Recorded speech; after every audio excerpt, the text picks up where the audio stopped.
আসসালামু আলাইকুম, কেমন আছো সবাই? তো তোমাদের জন্য আজকে নিয়ে আসলাম কুশি কাটার ফুল। তো আমি এখানে ৯ তার একটা সুতা নিয়ে নিয়েছি এবং ১২ একটা কাটা। তো প্রথমে স্লিপ নট করে নেব, তারপরে আমি কিছু চেন করে নেব। তো চেনগুলো এইভাবে করে নিতে হবে। তো এইভাবে করে আমি ৭২টা চেন করে নেব। তো ৭২টা চেন আমার এখানে হয়ে গেল, দেখতেই পাচ্ছ। তো এখান থেকে আমি ৬টা চেন বাদ দিয়ে ৭ নাম্বার চেনে একটা ডাবল ক্রোশেট করে নেব।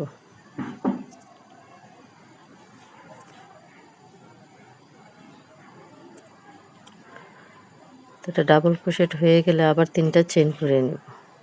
তো 3টা চেন করে নিয়ে ওই ঘর থেকে আবার একটা ডাবল ক্রোশেট করে নেব।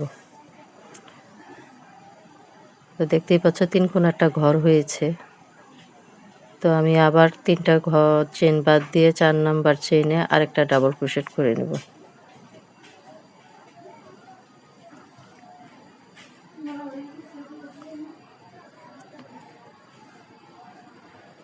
আবার 3টা চেন করে নিয়ে ওই ঘরে আবার আরেকটা ডাবল ক্রোশেট করে নেব। তো এইভাবে করে নিয়ে আমি পুরাটা চেন করে চলে আসলাম।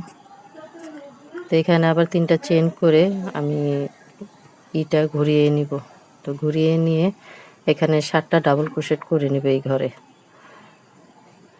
আর আমি যেই প্রথমে 3টা চেন করেছি ওই চেন একটা ডাবল ক্রোশেটের সমান সমান হয়। তো আমার মোট 8টা ডাবল ক্রোশেট হবে এই ঘরে।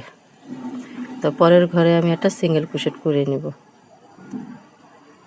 তারপরের ঘরে আবার 8টা ডাবল ক্রোশেট করে নেব।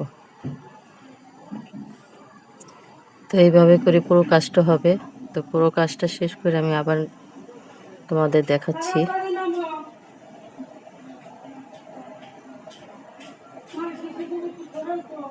তো শেষে চলে আসলাম।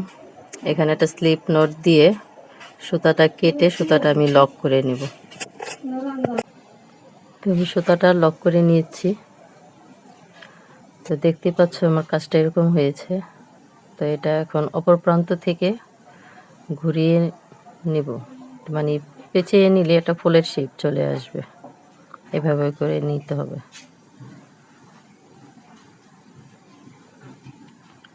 তো তোমরা যদি ফুলটা বড় বানাতে চাও তাহলে চেনগুলো আরো বড় করে নিতে পারো, যেমন আমি ৭২টা দিয়েছি, তোমরা ৮২ বা ১০২ এরকম করে নিতে পারো। তো আজকের মতো এখানেই শেষ।